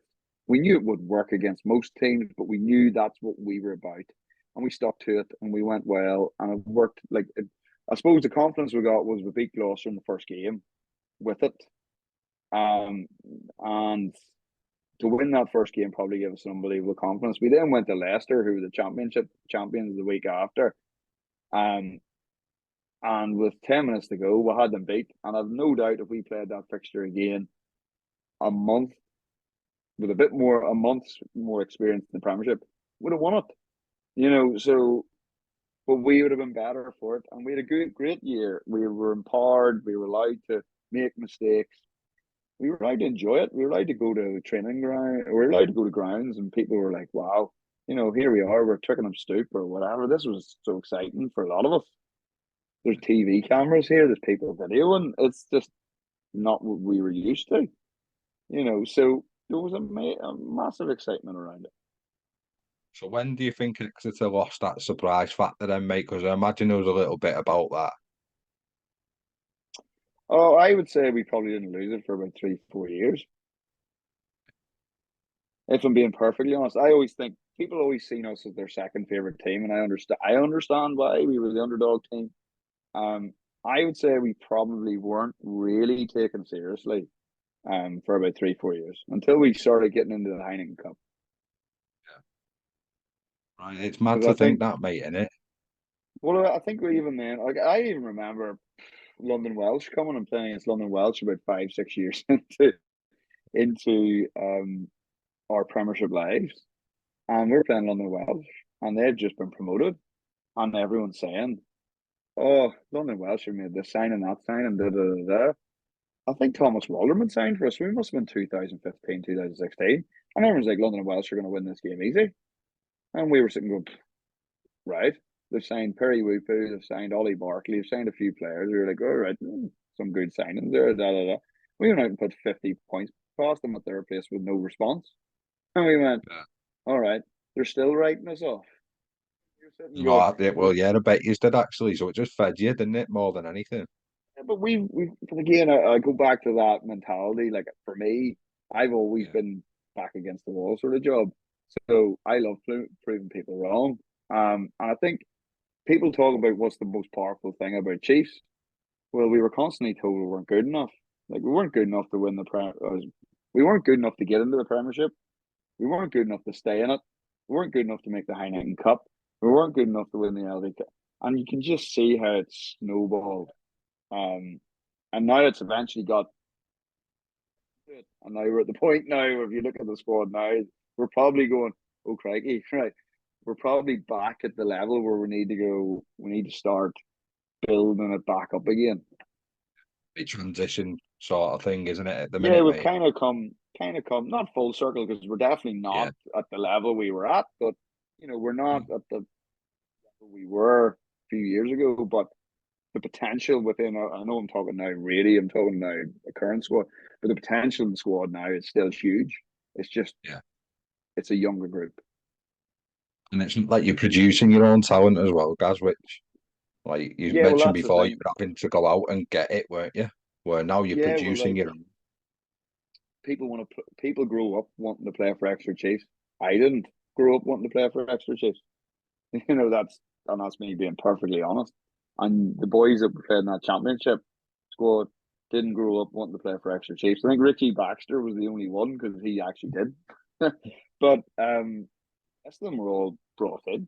Um, and that's kind of like when you brought everybody in, everybody bought into it, everybody was part of it.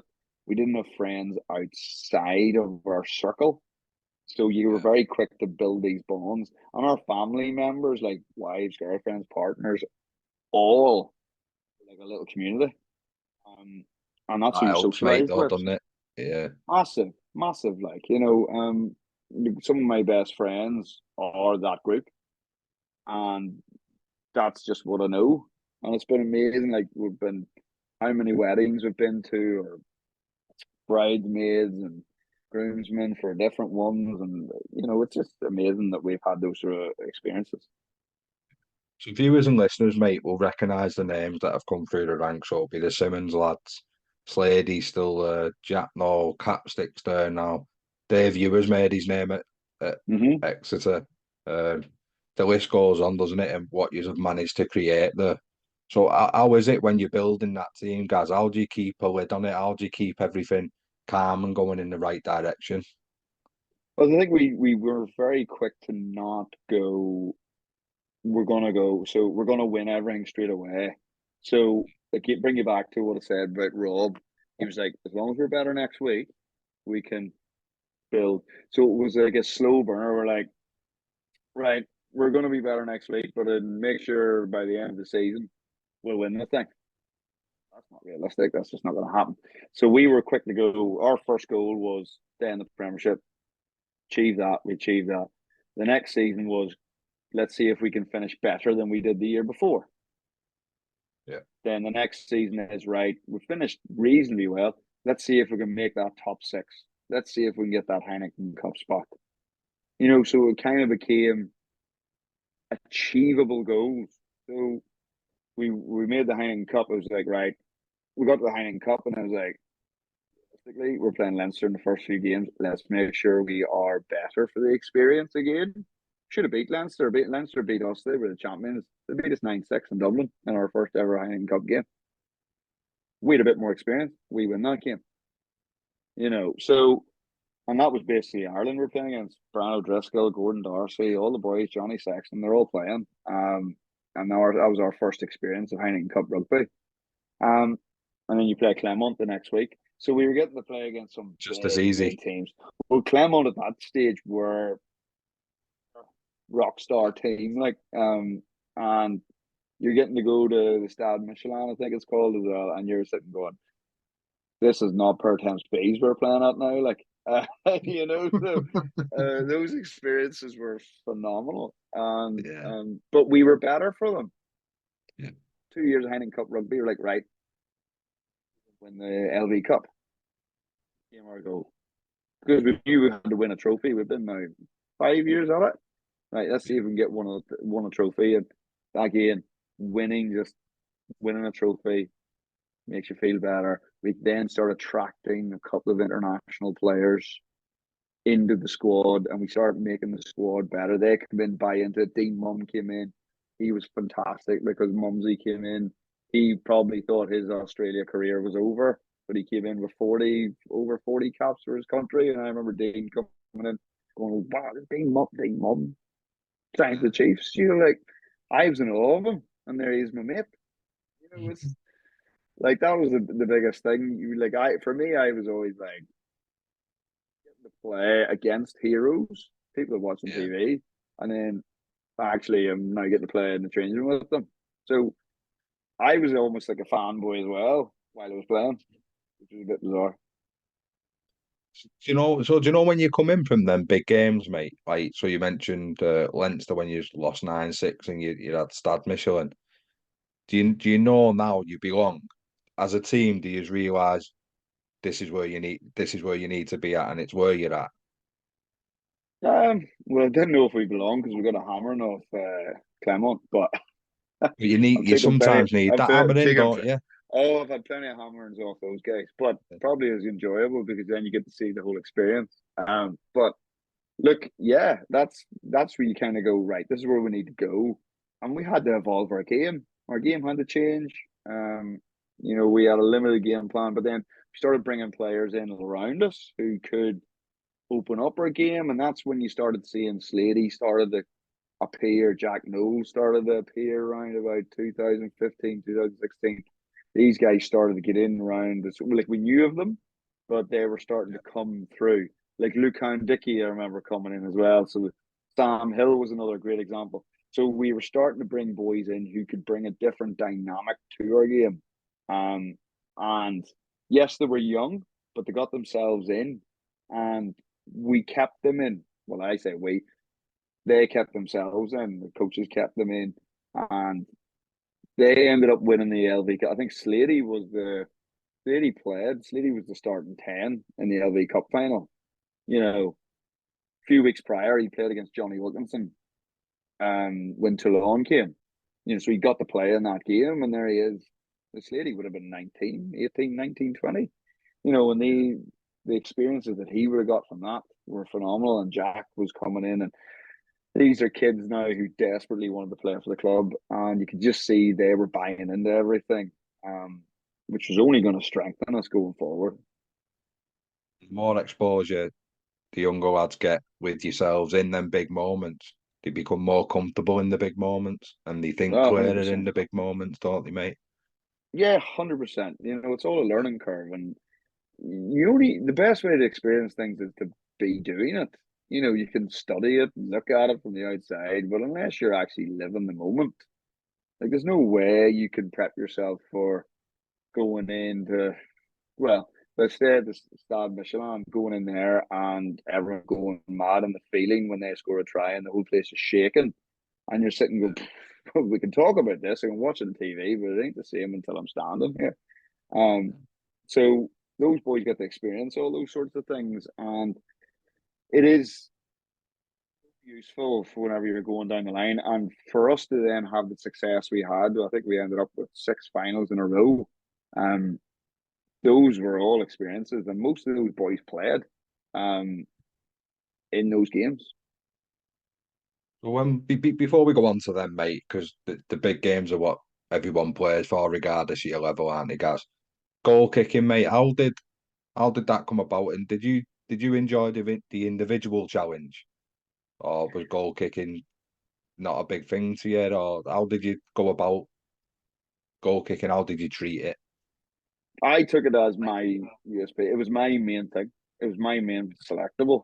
And it was I knew I knew I was good at it. I always knew that I had a mentality for it. I knew that I'd read a lot of Johnny Wilkinson's books, which is probably as good as they were. Probably, and I know Johnny said this previously. It's probably detrimental because I became fixated with it at a very young age. So, reading it, and he was my hero. He did the X amount of kicks and he would spend that length of time. So I spent a lot of time doing it. And I knew from a young age I was a very good kicker, no matter what. So I knew that was get me selected. And I took it very personally. So I would go into a game and remember back to my father would tell me I'd missed this one or that one. So I would still carry that with me. So I'd went into a game and let's just say we won by 60 points, but I missed 3 kicks in that game. I would say to myself after, I've had a bad game. And it wouldn't Yeah, be until I watched back and went, you set up 6 tries, you've missed 3 kicks, they're still going to pick you next week. But to me, it was like, no, I've missed my super strength, and what I'm known for is kicking goals. So I spent a lot of time on it, and I got myself in a spin. My head would have been around it. And it wasn't until I got a bit older that I kind of realized, you know what the best thing about goal kicking is? I know I'm good at it, but I need to practice missing.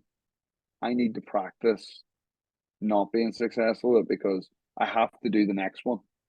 And if I miss the ones that, so let's say I have 10 kicks in the warm up and I nail all 10, and then I go into the game and I miss my very first one.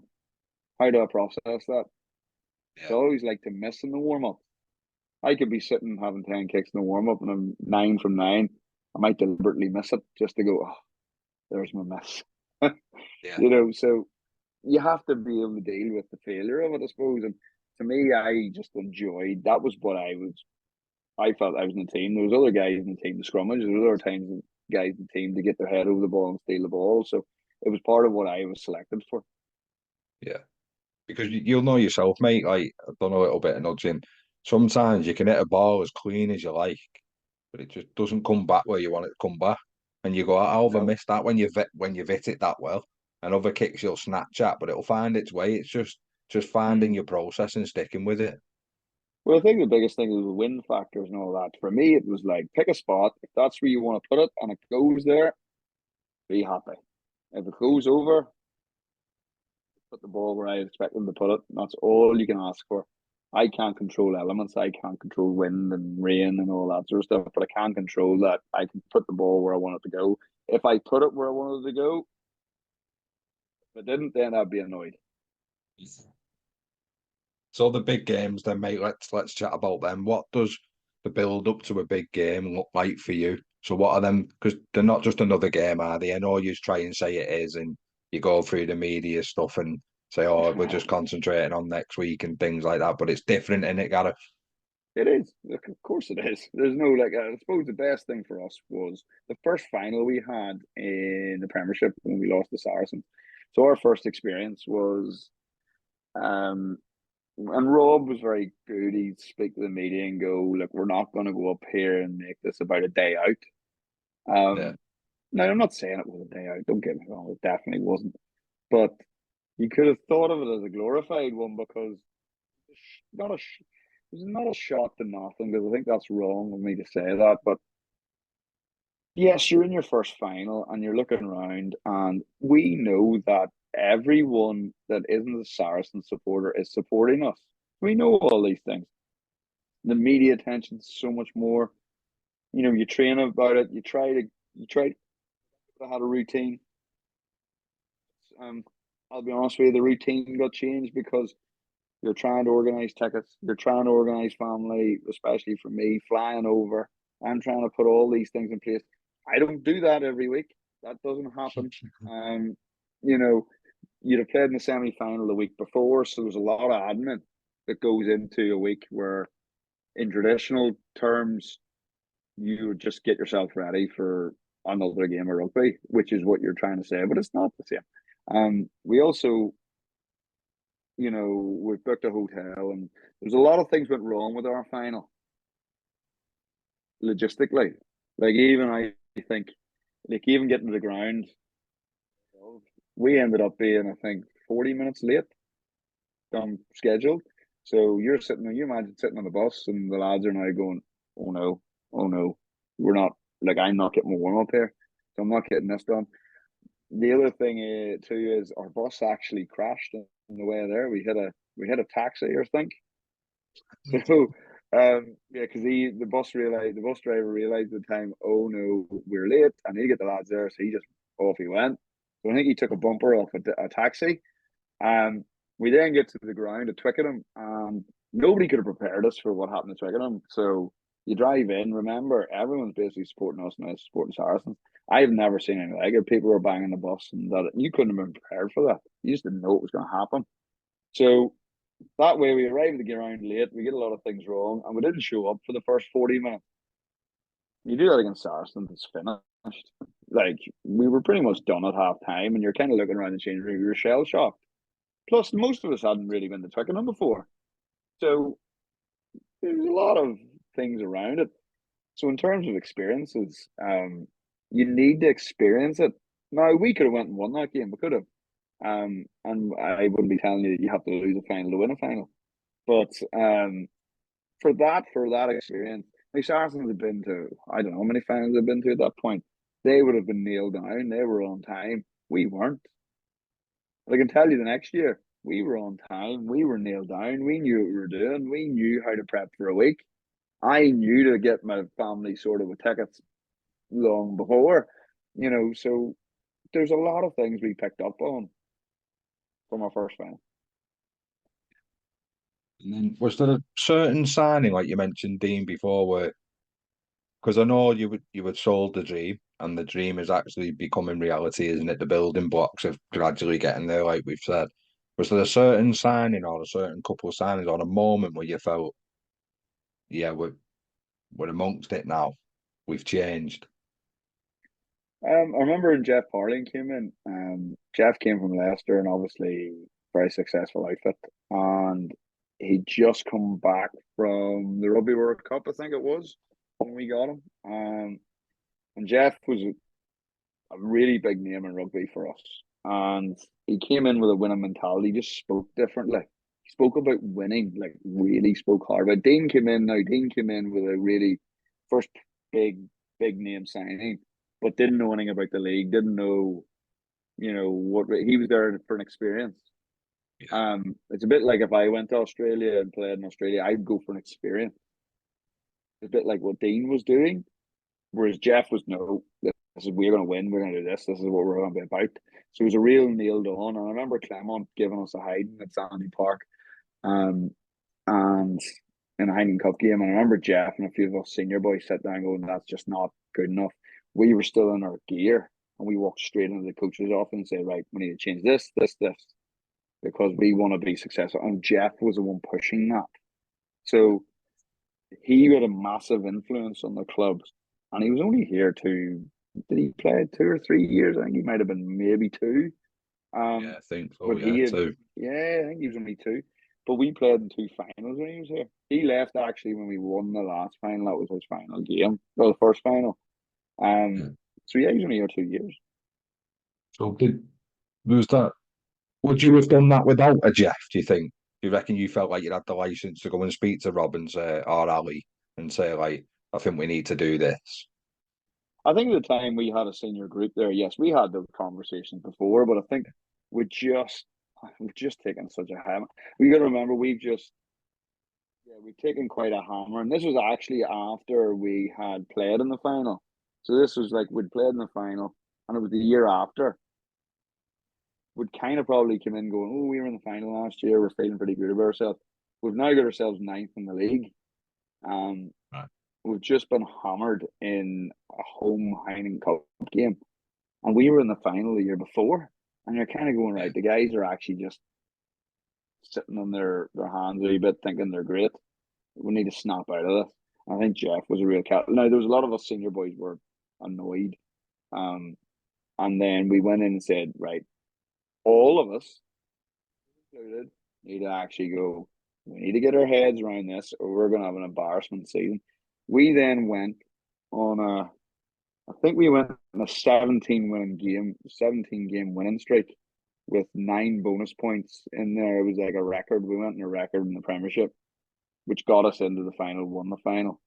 So it definitely had a very, very powerful influence on us going to win the final. Just a couple of things as well, mate. How did you find the period of the Six Nations being in club side? Because I know you've not played now, have they? But you used to play, didn't you, throughout the Six Nations? And secondly, did you always harbour, or was there ever a time you thought, I'm in for a great shout here of getting a call? For me, I felt in the Six Nations was good period for us because we didn't really lose a lot of blokes, especially early on when we used to see it as an opportunity for us to pick up points. So we would gear a lot round. Like I said to you before, we would go, right, let's really lock into when we get to these games, bang, let's go after teams. Because we had a decent score and we didn't lose a lot of blokes. Eventually we did start losing fellas, which is exactly what you want to happen. You want guys to go off and play for the country. And then we became the squad going, right, we have to manage ourselves in around here. I suppose for me, I only never really had a call because I was playing in England. So I was never really considered. I'd had them in playing in Ireland for that to happen. And I never really had that opportunity until my last contract when I was 32 years of age, whenever it was the really first time that anyone really rang and was interested in me moving home. So that was going to be my next, mate. Was there ever an opportunity that you considered leaving Exeter for? Yeah, there was that. Well, at the stage, the clubs always had spoken to me throughout the years, but for me, I was never really going to leave Chiefs to go to another Premiership outfit. If I was going to go anywhere, it was obviously to go home and play in one of the provinces potentially, which would give me the opportunity to play for Ireland. But it wasn't until we'd won the Premiership, our first year in 2017. I was in the middle of my testimonial year when I got a call, and when my contract was up at the end of the year, and I got a phone call to say, like, if you come back, we'll take you back for a couple of seasons, and if you come back, there's a very high chance you'll probably go to the World Cup in Japan. Probably go as third choice because we want to have, well, Johnny Sexton obviously there. We want to have a younger guy, which I think with Joey Carberry or something. I can't really remember. I think it was Joey Carberry, and then we'd be looking at you as the senior sort of third choice bloke who could come in and do a job. Obviously I'd have to have moved home. That was said to me. It wasn't guaranteed, but it was almost a persuasive tool, maybe potentially. I don't know. But it was a very tempting. But I think the stage that I was at in my life and the kids where they were at, I was in the middle of a testimonial year and it didn't really feel right. You know, there was a lot of people doing a lot of work for me, and I was in the middle of a testimonial year, turned around saying I'm going to go. But then Chiefs offered me, you know, a good contract with a couple of years moving into the coaching team. So it ended up I was getting a 4-year deal, which was quite hard to turn down. So yeah. And was there ever any chat about, or would you have ever considered it an eligibility rule, mate? Would you have? So that top you used to run round and training at Rotherham. Could you see yourself playing in one of them? Of course I could have. Yeah. 100%. My two boys are both English. Yeah. So you'd have seriously considered that then, mate? Yeah. If that chat had come round. I would have, yeah, 100% would have had that conversation. Yeah. It wouldn't have been my first choice of things to do. But of course, the opportunity to play international rugby, you've been very, very hard to turn down. Now let's be realistic. There's a lot of good tens flying around in that stage, you know, for me to get myself in. You remember my first game in Prem rugby was when I was 26. So I was always kind of on the back fit. But I ended up having 10 years in the Premiership. Like I was 36 when I retired. So I ended up getting a lot of rugby in. Whereas if I was 21 when I had my first game, and you think 10 years, it was 31, I might have been finished, you know, Yeah, good because point. the way the game the way the game goes and the way the game is now. So me probably having a lot of time championship rugby, building up my genuine just understanding of the game at a lower level, probably stood me in good stead going forward, and actually probably saved my body a bit more because I was able to. By the time I was 26, I wasn't going to develop much more than where I was. So I didn't really put strain on myself at a younger age. I don't know. Again, I'm only speculating, but I was quite fortunate. I did very well, and to get to 36, and not many people do. It's Well, probably put everything down to the happens for a fact I only reason, started Gaz, off. doesn't it? Potentially, yeah. Yeah, you're absolutely right. It is, and yeah, I wouldn't change it. Yeah. So looking back now, mate, and I know I appreciate you said things like the building blocks were certainly already in place and they had the ideas and things to go ahead with it. But looking back, mate, 10 or 12 years ago, maybe a bit longer, would you ever have imagined the culmination of how it's come round? No, it wasn't. It was definitely not the way I ever envisaged my career to go. No, definitely not. How could you ever? When I was sitting getting on that boat to go across to Rotherham, would I still even have thought I'd be country? Probably not. Did I think I'd have played Premiership rugby? It was the dream. It definitely was the dream. But to have been involved in Heineken Cup finals, Premiership finals, um, that just didn't. I remember actually going on our first year. You get invited to the end of season dinner, and I remember being invited up to the it was the Aviva dinner was the first one, and we always would have went because it's usually the teams that don't make top four tend to go and can have a few beers because the season's ended. So I remember being brought up because I was in the leadership group and I got invited to go along. And I remember the trophy being there. I remember going up and like literally standing beside it to get a photograph. Going, here's my picture of it. And then a few years later, I'm standing holding it with no clothes on, getting a picture on at Sandy Park. So crazy to think what can be achieved. And did I think in 7 years that would happen? Absolutely not. Even when I was playing them, no.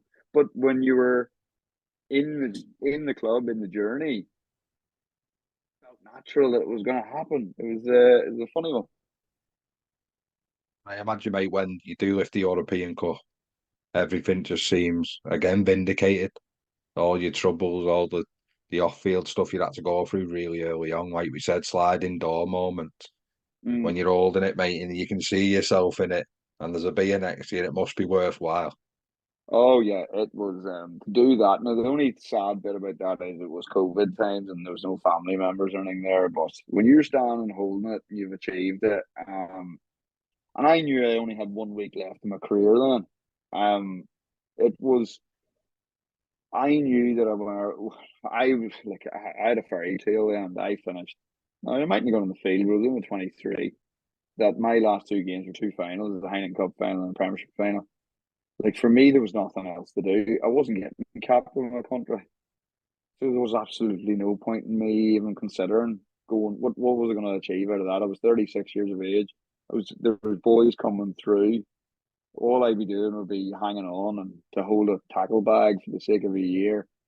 I could go out on top as I could. Like in theory, I'd won every trophy that I could possibly win in the competitions I've been in. The only one I didn't get was the European Challenge Cup, Yeah, but we never that's really a not bad chance to though, is play it? in it. So Yeah. no, so like the championship cups got them. So it was like brilliant. Let's move on to the next thing. So what was next, mate? Talk us through how it's been going since, and So yeah, next thing was you win the Premiership, you win the double. Always got 2 weeks off because they were straight into the next season after COVID and COVID season. And it was I went from turning left into the changing room, taking an extra few steps, and then turning right into the coach's office. Now walking in there for the first day was really, it's like walking into the headmaster's office and sitting down and going, "Hi everyone, so what am I doing?" So really difficult because only prior I was having a few beers with the lads, going, "This is what a great season." I'm at the back of the bus with them all, and now I'll be sitting at the front. It's like, and the players hadn't changed because I think there was only me and Phil Dolman who'd retired. You know what? That he was So someone it I was was going to yeah. mention to you. So how overlooked was Phil? Because he was an integral part of everything that happened, but he was really Ah, solid, Phil. wasn't he? Phil was a brilliant player. Phil came played every game for the Chiefs. Well, he came the year we won the promotion. I felt so sorry for Phil because he played in our Premiership final when we won it. He got his call up to Wales on the Tuesday prior to it. So he was going to, I think, the Fiji, I think they were going. And we celebrated, like Phil getting selected was so euphoric because it was like a win for the older boys. Like it was a win, like there you go. One of us got capped Got that. from Yeah. that championship squad. And then he got injured. He did his knee real bad in the final and he missed out on the trip. And it was just gut wrenching for the guy, like because he would have went on. He might have only got 2 or 3 caps. I don't know what they were thinking. I think it was a Lions year. It was the Lions year because Jack Noel went to the Lions year. Yeah. Um, but he would have got capped and everything. It would have been great for him.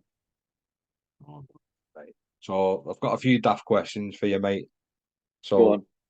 any pre-match superstitions? Ah, loads, loads. Is it? I can tell you. Well, I'll give you one thing. I had an old towel which I got when I was 11 years of age on holiday. It was a Ferrari towel. I kept that right through, and it would travel with me to every single game I ever was involved in, and it made it to the very last game of my career. Now, I didn't use it by the end because Just old enough. it was struggling.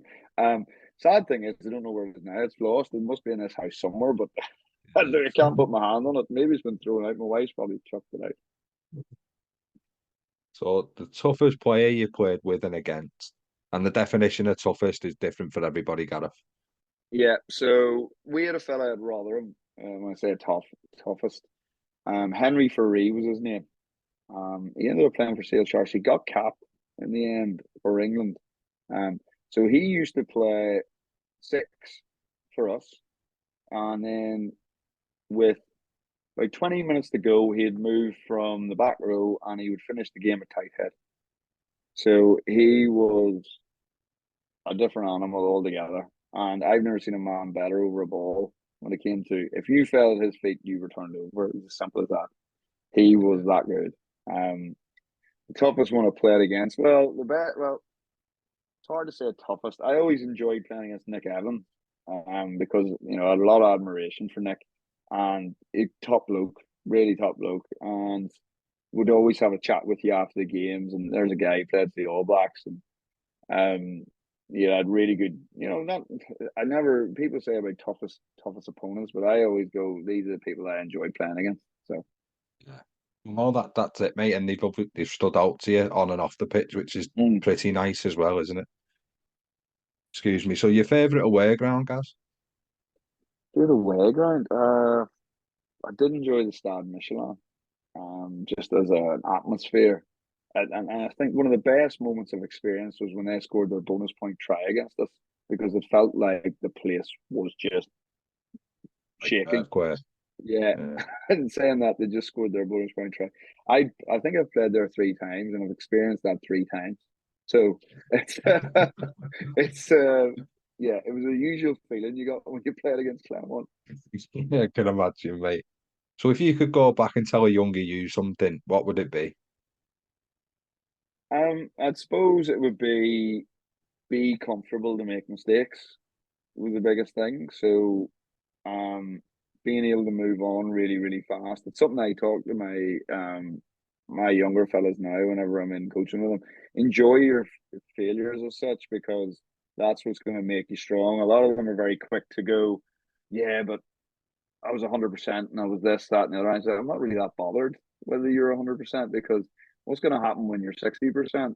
Because that will happen in a game. I'm talking about kicking now as an Yeah, example, yeah, but being able to just park things and move on quickly because the game will move on fast. And I think that's a big thing for everything, everybody in every shape or form. You can do that in anything in life. yeah. And if you were out with the lads, mate, or you were on the bus journey home, you've had a few beers, the microphone ends up in your hands, guys. What are you going to give us on the karaoke? Well, I was known as the music man at the club. So Right. the music man is the song. There's a Yeah. variation of it. I do that one. I have got I suppose what was the other one? Oh, Warm Summer's Evening, Train Bound from Nowhere. What was that one? It's Garth Brooks. Um, Garth Brooks song. I can't. Unanswered prayers. Yeah. So were you someone that you get the crowd involved, mate, or is the limelight on you? No, the crowd get involved. The music man is very much a participation sport. It's not for me. Definitely not just for me. And if you're willing to, mate, a 1 to 15 that you played with over the years. At 15, so Brett Sturgis would be a prop. Who my tight head was a old tight head I had was Hawani Tui. There's a lot of these boys are the championship players that I play with. Luke Dickey would be my hooker. Thomas Hayes in the second row, and I'll put him alongside Dean Mum. I'd then go with Dave Ewers at 6, 7 or 7. That'd be a difficult one. 7. I could Thomas Waldron would be at 8. I'll go Don Ormond at 7. Nick White at 9. Am I meant to say me for 10? I don't know. Yeah. I can go someone else, can I? I'll go Mate, Nick if you Evans. want, Go Nick Evans at 10. yeah, Nick Evans 10. Sorelli Nakalavuki 12. yeah, Um, 13 would be Ian Whitten. Oh no, sorry. I'll put Ian Whitten on the wing. right, Ian Whitten will go on the wing. Henry Slade would be 13. yeah, Um, and then I would go with Phil Dolman at full back and Jack Noel on yeah. the wing.